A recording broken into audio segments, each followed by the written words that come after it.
Bienvenue à Mon Ciné Balado, épisode spécial, le film Outstanding ou Seul au front aussi. Vous êtes en compagnie de Patrick Merlot et Jean-François Breton. Salut Jeff. Salut. Donc un drame Garde percutant, un drame percutant inspiré d'une vraie histoire de Sandra Perron qui a subi quand même certains traumatismes. La première femme officier d'infanterie au Canada. Et ça se passe début 90.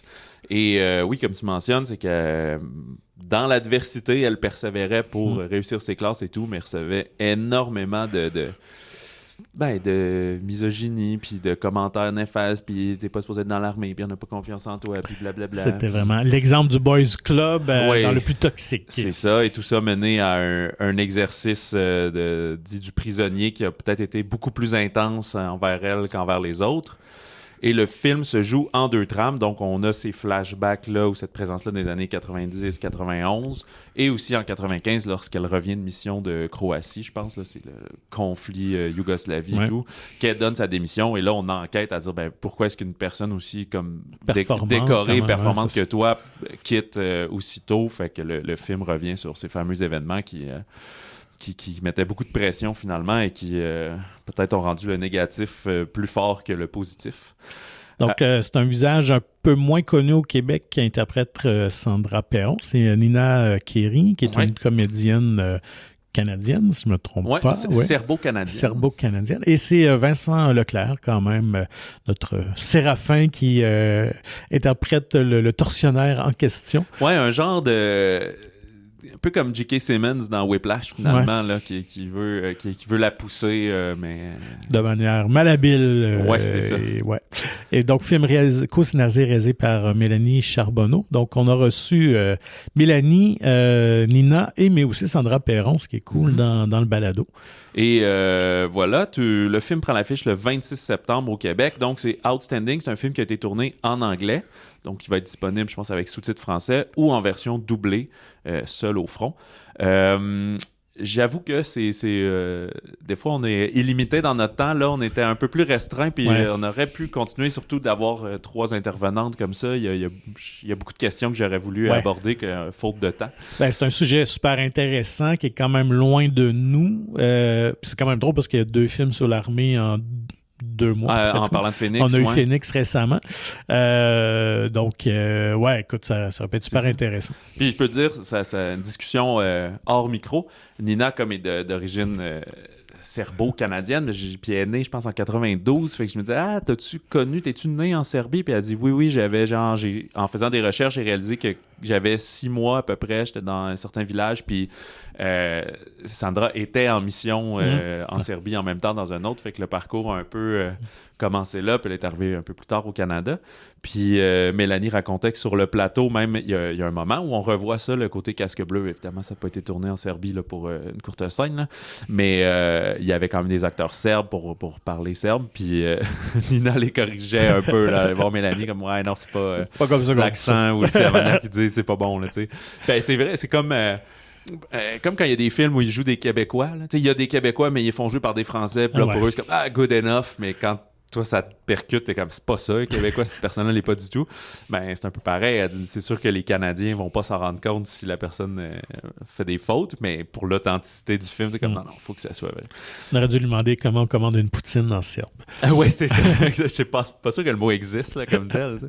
Voilà, fait que sans plus attendre, notre entretien avec Sandra Perron, Mélanie Charbonneau et la comédienne Nina Kiri.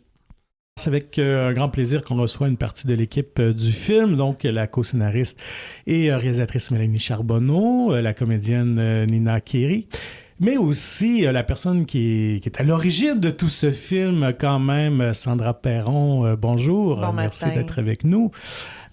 Commençons avec vous tout d'abord. Est-ce que les droits du film ont été achetés rapidement après la publication de votre récit? Et comment avez-vous reçu cette proposition-là d'adapter votre histoire pour le grand écran? Oui, ça n'a pas pris tellement de temps, là, peut-être 3 à 6 mois avant que Marcel Giroux apparaît pour acheter les droits du film. Et j'étais, dès les premières minutes avec Marcel, je savais qu'il comprenait ce que je voulais de ce film et j'étais vraiment enchantée de notre conversation. Fait que ça a super bien été. Bon choix. Est-ce que Mélanie a été la première attachée au projet à la réalisation ou il y a eu des auditions ou un pitch, mettons, de différentes personnes? Oui, ben je vais laisser Mélanie répondre à ça. Je pense que... En fait, Marcel Giroux a acheté les droits en 2018 pour l'adapter. C'est Martine Pagé, la co-scénariste du projet, a embarqué dans le projet. Puis il y avait une autre réalisatrice à l'époque qui était attachée au projet. OK. Puis moi, en 2020, pardon, pas 2020, 2019, je lis le livre par intérêt personnel. Puis je suis happée par l'histoire, puis je suis comme, faut que ça fasse un film. Je veux acheter les droits de ce livre-là. Et donc... Sans savoir que ça se exact. ramène en Donc, arrière. dans ma recherche, j'apprends que finalement, il y a quelqu'un qui est déjà en train d'adapter le film, puis tout ça. Puis je suis comme, mais je connais Martine. Donc, j'écris à Martine, je dis, Martine, moi, je viens de lire le livre, j'ai su que tu allais en faire un film, c'est incroyable. Est-ce qu'il y a est-ce que tu cherches une réalisatrice, tout ça? Puis elle dit, il y a déjà quelqu'un d'attaché au projet. Donc, je dis, c'est super, je suis vraiment contente que le projet va se faire, puis... c'est ça. Puis un an et demi plus tard, Martine et Marcel m'ont contacté et m'ont dit que l'autre réalisatrice avait quitté le projet pour faire d'autres choses. Elle avait d'autres engagements. Donc, finalement, j'ai embarqué dans le projet. C'était vraiment, comment je pourrais dire, c'était prédestiné parce que moi, je tenais vraiment à cette histoire-là. Ça m'avait vraiment... c'était comme une pulsion viscérale. J'étais comme, je veux faire ce film-là. Et puis, rapidement, Martine, elle voulait écrire à quatre mains. Elle voulait une co-scénariste avec elle parce que adapter un livre au grand écran, c'est quand même quelque chose de laborieux parce qu'il faut comme faire la synthèse d'une vie ou choisir une partie de sa vie pour qui va expliquer le cheminement de cette personne-là. Donc, c'était vraiment une expérience très enrichissante d'adapter le livre en film. Puis toi, Sandra, c'est quoi ton implication dans ce processus-là? Est-ce que tu laisses tout aller ou tu... Oui, Okay. vraiment, là, j'ai tout laissé aller parce que j'avais 100% confiance dans leurs compétences, leurs habiletés. Surtout, on avait eu des conversations tôt dans le projet et je me sentais à l'aise avec où est-ce que l'histoire irait et la représentation sur le grand écran. Fait que je les ai laissés aller, j'ai juste regardé la magie se dérouler. Et donc, Mélanie, parle-nous de Nina. Comment as-tu choisi cette comédienne-là pour incarner Sandra dans le film? Comment tout ce processus-là s'est joué? Ça s'est joué en audition. On a fait des auditions pour le rôle à travers le Canada, Ontario, Québec. Et Nina s'est démarquée tout de suite. Ça a été pour moi un coup de cœur. Et par la suite, j'ai compris pourquoi. Nina est venue à l'audition, puis elle avait lu le livre. Et dans l'histoire de Sandra, on parle beaucoup c'est vraiment une histoire de silence. C'est-à-dire qu'il y a beaucoup du personnage qu'on découvre ce qu'elle ressent dans le non-verbal. Puis, dès l'audition, je sentais que Nina portait l'histoire de Sandra à l'intérieur d'elle. Elle était capable, juste dans des petites expressions, dans son non-verbal, de sentir toute la charge, toute la pression que cette femme-là avait. Puis, rapidement, ça a été un grand coup de cœur, une super belle rencontre. Puis, rapidement, on a embarqué dans le processus on se rencontrait à chaque semaine, on lisait le scénario, on parlait des différentes scènes. Nina s'est mise à s'entraîner pour devenir une soldate, pour performer dans les différentes scènes. Donc, ça a été une super rencontre, vraiment. Puis ensuite, on s'est aussi rencontrés les trois pour vraiment... pour que... le processus, pour moi, c'était très important que l'histoire soit authentique, soit le plus près, autant au niveau historique, qu'il n'y ait aucun élément, que tous les éléments soient crédibles, mais aussi de l'expérience de Sandra. Je voulais que le film soit à la fois épique, donc qu'il y ait des scènes militaires, qu'il y ait des scènes d'action, mais à la fois très intime, aussi très proche de l'expérience de Sandra, qu'on rentre vraiment dans l'intimité de son parcours aussi. Et Nina, qu'est-ce qui t'a attiré dans ce rôle-là? Pourquoi voulais-tu... jouer Sandra? Donc, quand j'ai lu le mémoire, je me suis dit, je vais juste vite fait voir qu'est-ce qui se passe pour les castings et tout ça, mais je ne pouvais pas arrêter de lire. C'est juste une vraiment bonne histoire et je ne pouvais pas croire que ça a vraiment happened, arrivé à Sandra. Et je me suis dit... vraiment, je suis juste heureuse d'avoir lu ça et que j'ai ce casting m'a donné l'opportunité parce que je savais même pas à Sandra, ce qui est complètement bizarre qu'on sait pas, que tout le monde connaît pas Sandra au Canada, mais même au monde. Donc, ça a commencé comme ça, que j'ai vraiment, vraiment aimé le mémoire. Et puis, quand on avait le callback, c'était juste une bonne énergie dans un sens. Et ce que j'ai trop aimé, c'est j'avais beaucoup de temps de préparer. Donc, ça, c'était en décembre. On a tourné en avril. Oui. Et ça m'a donné juste beaucoup de temps de tranquillement m'entraîner physiquement, mais aussi de savoir chaque moment dans sa mémoire et aussi dans le script. Ouais. Même, ça juste parce que quand tu es un acteur dans film et TV, t'as pas toujours beaucoup de temps. C'est comme, OK, on fait ça demain. Et il faut juste que tu mémorises tout ce que tu dois faire. Mais ça, c'était juste... c'est comme le rêve pour un acteur d'avoir 3 mois, plus que ça, de vraiment travailler sur quelque chose. Pour les entraînements physiques, est-ce que tu allais sur la base militaire faire des entraînements avec des recrues et oui, tout? On avait... comment ça s'appelle? On a fait un bootcamp, oui, mais c'était où? Où est-ce que c'était? Sur la Côte-des-Neiges, là? À Farnham. Non, l'entraînement à Montréal. Oui, on a entraîné dans un régiment à Montréal, dans le fond, avec des soldats. Qui leur ont montré tout. On est vraiment allé dans le détail. Là. Les comédiens ont appris comment appliquer le camo sur leur visage. Ils ont appris comment manier l'arme, faire du pepper potting, des manœuvres militaires, porter l'équipement aussi. Comme c'est quoi le poids? Parce qu'on avait des scènes d'entraînement où on faisait des marches militaires. Donc, qu'est-ce qu'ils devaient. Pour vraiment incarner puis sentir qu'ils sont des vrais soldats. Pour moi, c'était vraiment important, cet élément-là. Ça a l'air niaiseux de dire, tu le fais, tu montes dans les cordes puis tu te forces, mais c'est comme il y a une manière que ça va voir que c'est la première fois que tu fais ou la énième fois. Puis moi, avoir côtoyé des bases militaires puis des soldats, il y a vraiment aussi un physique associé à un soldat, dans le sens que tu vois vraiment, il y a une différence, comme au niveau musculaire, au niveau de la manière dont ils se tiennent, au niveau de du regard, de la manière dont... Donc, pour moi, c'était important que les comédiens incarnent ça. Même quand je pense à... Tu peux faire des choses physiques et tout ça, mais quand tu es dans la situation où elle était, ça te... j'avais juste l'impression d'être proche d'elle et genre, c'est exactement ce qu'elle a fait. Et puis... il y a juste un régiment dans l'armée où tu fais la même chose pendant 3 heures et tu es en train de marcher... Et c'est comme, de saluer, et c'est vraiment quelque chose de automatique. Et à cause de ça, t'as pas c'est pas un endroit où tu peux vraiment montrer ce que tu penses et ce qui arrive dans ton corps, tu sais. Et donc, c'est juste ça m'a vraiment donné, je peux sentir des choses, mais je peux pas le dire, et il faut que je continue, just like one foot in front of the other. Et ça m'a trop aidé d'avoir ce sentiment de je peux pas toujours dire ce que je veux dire et ce que je sens, et c'est vraiment son expérience. Pour finir, j'ai juste une question avec l'athlétisme. Est-ce que tu es quelqu'un d'athlétique, de sportive naturellement? Ou, oui, j'ai fait de gymnastics. Pas trop éreintant de devoir faire le processus, genre? Oui, je traîne en moi-même, mais oui, il y avait un moment parce que moi, je nage beaucoup. Elle a dit, Sandra, dans son mémoire, le moment quand elle fait quelque chose comme hiking ou quelque chose comme ça, qui est vraiment dur, qu'elle juste dit, OK, je vais mettre ça en arrière de moi. Et j'étais à mon 10e lap. Et ça, c'est quand je finis. Je fais 10 et c'est fini. Puis je me suis dit, je vais faire ce que Sandra a fait. Et j'ai fait 10 autres laps. Et c'était comme...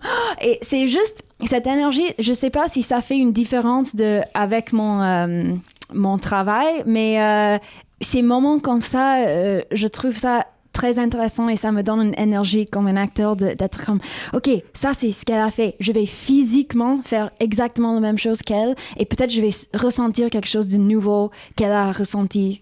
Et c'est juste plus intéressant pour moi. Puis il faut savoir que Nina était vraiment très entraînée lors du tournage. Un exemple, on a une scène où on est sur des monkey bars, tu sais, puis il fallait le refaire plusieurs fois, évidemment. Puis là, t'avais des comédiens qui étaient tannés, qui étaient comme « Mélanie, on le refait », puis t'avais Nina qui était comme « Zoup, zoup, zoup », tu sais. Donc, même dans le tournage, C'était fou comment qu'elle était aussi un leader, tu sais, elle était comme non, on leur fait tout le monde, allez-y, puis là, elle y allait, puis elle avait dans sa journée tourné des scènes avant et après, parce qu'elle est dans toutes les scènes du film, donc elle était...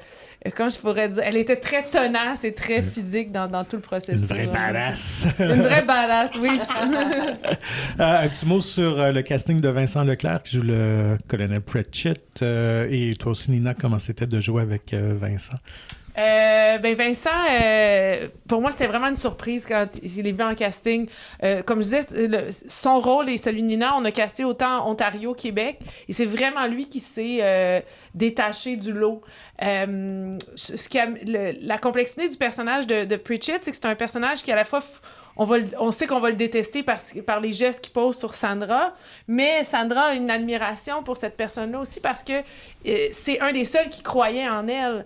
Donc, il y a vraiment, c'est un personnage qui est mitigé, puis Vincent est arrivé en audition, on dirait déjà chargé, comme le personnage devait l'être, plus ce côté-là, Rambo, puis ça a été une super belle rencontre, une belle écoute aussi. Moi, c'est quelque chose que je regarde en casting, je casse le rôle, mais je casse aussi la manière dont on s'écoute, dont on échange, parce que c'est comme ça qu'on va travailler pendant plusieurs semaines. Donc, ça a vraiment été un plaisir de travailler avec lui. Puis ouais, ça a été une belle surprise, en tout cas. Puis j'étais vraiment contente de lui offrir ce rôle-là.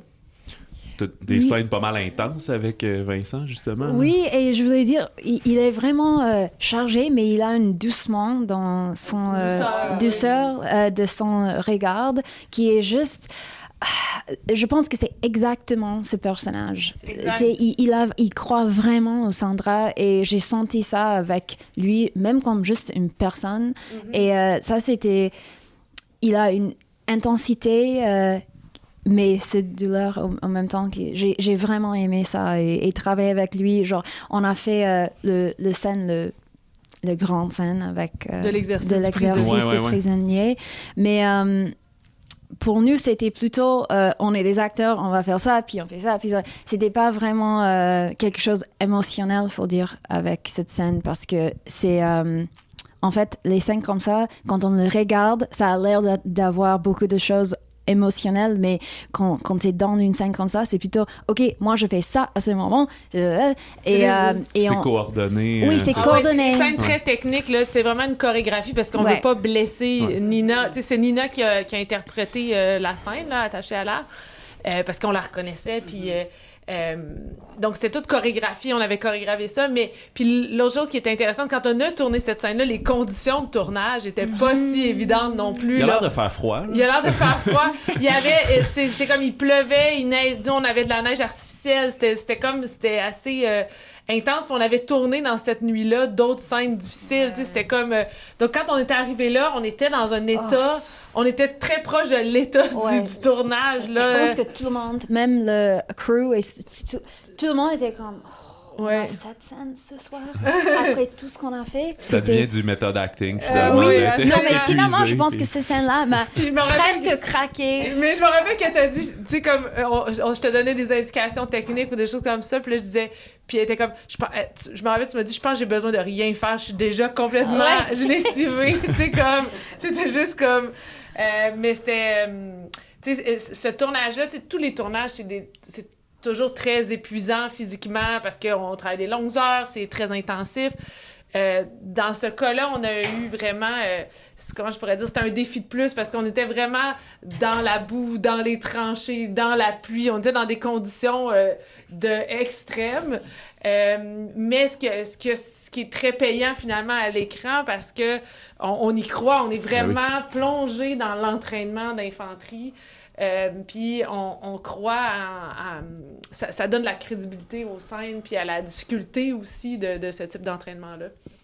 Sandra, je suis pas sûr si je réussis toutes les dates, mais ton parcours dans l'armée, ça a été 15 ans à peu près, ça? Le film commence dans les 90, mais tu avais fait des années auparavant. On voit beaucoup les difficultés, l'exercice du prisonnier, le backlash, l'intimidation. Mais si t'es resté si longtemps, c'est qu'il y a des choses que t'aimais dans l'armée, dans faire des missions de casque bleu puis des choses comme ça, j'imagine. Moi, j'ai adoré mon temps dans les forces. Je suis rentrée dans les cadets à 14 ans. J'ai resté 4 ans. Ensuite de ça, aussitôt que j'avais l'âge, je suis rentrée dans les forces. Et aussitôt qu'on a eu le droit d'avoir des femmes dans l'infanterie, j'ai fait le transfert. Ça faisait déjà 5 ans que je le demandais. Et j'en mangeais, là. Je me couchais le soir, puis j'avais hâte de me lever pour aller faire l'entraînement avec les troupes. C'était une belle carrière qui s'est terminée trop tôt à cause de certains événements. Mais je me dis toujours, si ma fille aujourd'hui voudrait rentrer dans les forces, je serais la première à l'amener au centre de recrutement. Parce que c'est des belles expériences. Et les temps ont changé aussi. Quand est-ce que tu as pris conscience que le film, à la fin, met j'oublie comment ça s'appelle, met du texte là, qui nous décrit qu'est-ce qui s'est passé depuis. Fait quand est-ce que tu as réalisé que tu avais ouvert la voie pour beaucoup de gens et de femmes, finalement? Juste avant que j'écrive le livre, j'étais au collège militaire pour faire un discours et je racontais mes vieilles histoires de guerre. Et après cet événement-là, certaines des cadettes sont venues me voir et elles m'ont raconté des histoires similaires à la mienne. Et je me suis dit, non.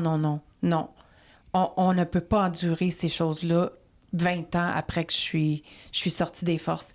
Et c'est là, et il y en a une qui m'a dit, tu devrais écrire un livre. Et je me suis dit, bon, c'est là que je vais raconter mon histoire et on va faire du progrès là, exponentiel en espérant.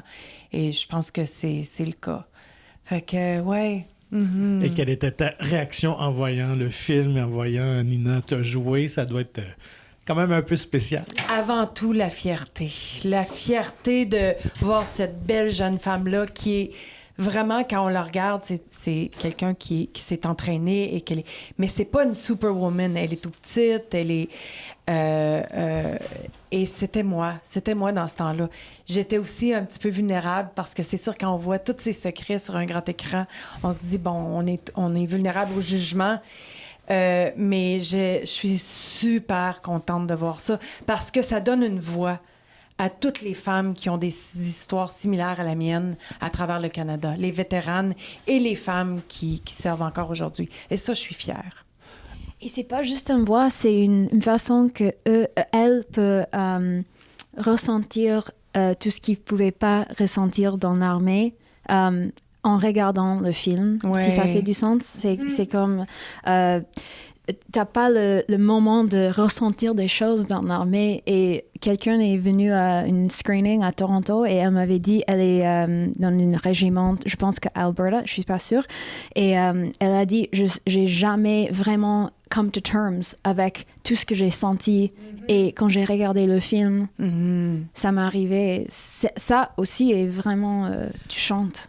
Oui, il y a le film a été présenté quelques fois. Là, il sort la semaine prochaine, le 26 septembre, mais déjà, on a eu énormément de témoignages. Le retour est très fort de femmes qui se voient dans l'histoire de Sandra, des militaires et des non-militaires, des civils aussi, des gens, des femmes... dans plein de métiers. Dans plein de métiers, il y a plein de femmes qui ont senti à certains moments que les portes se sont fermées pour elles, qui ont vécu du harcèlement, du sexisme ordinaire, qui voient ça, puis qui... C'est comme si... Tu sais, des fois, on dit on met des mots sur des images, mais on met des images sur des mots, on voit vraiment, tu sais, comme... Ou sur des émotions que les gens ressentent, mais on a de la difficulté, des fois, à l'expliquer, tu sais, c'est subtil, ce qu'on essaie de décrire dans le film, c'est pas... tu sais, comme on parle du goutte à goutte là, dans le film, le syndrome de la goutte d'eau. C'est comme des petites paroles qui finalement, de manière cumulative, nous font mal ou nous blessent. Ben, c'est difficile à expliquer ou à faire comprendre des fois. Le film le prouve, je pense. Ça arrive, là, je sais qu'il faut conclure, je ne veux pas nous repartir pour 10 minutes, mais avec le mouvement, ce qu'on voit beaucoup aux États-Unis, des trad wives là, qui veulent revenir à comme laisser les hommes travailler, les femmes à la maison, fait que le film arrive à un bon moment pour clasher puis montrer un point de vue différent. Absolument, ça, absolument. Fait, oui. Je veux juste rajouter à ça aussi que je pense que quand je vois le film, on voit la distinction entre les champions de femmes et les hommes qui causent encore beaucoup d'adversité aux femmes. Ouais. Et j'espère que les hommes qui vont voir ce film-là vont se voir d'un côté comme de l'autre, ou peut-être même décider que, bon, il est temps que je sois un champion. Puis le film montre exactement ça, qu'il y a comme les champions des femmes, mais aussi montre que l'environnement toxique, il est toxique pour les femmes, mais peut être aussi toxique pour les hommes, dans le fond. Ouais. Il crée, tu sais, cette adversité-là, elle est ressentie par tous, dans le fond. Donc, voilà. Eh bien, merci pour cette belle conversation. Merci à Et on vous. invite Merci les gens à vous. à aller découvrir le film en salle dès le 26 septembre.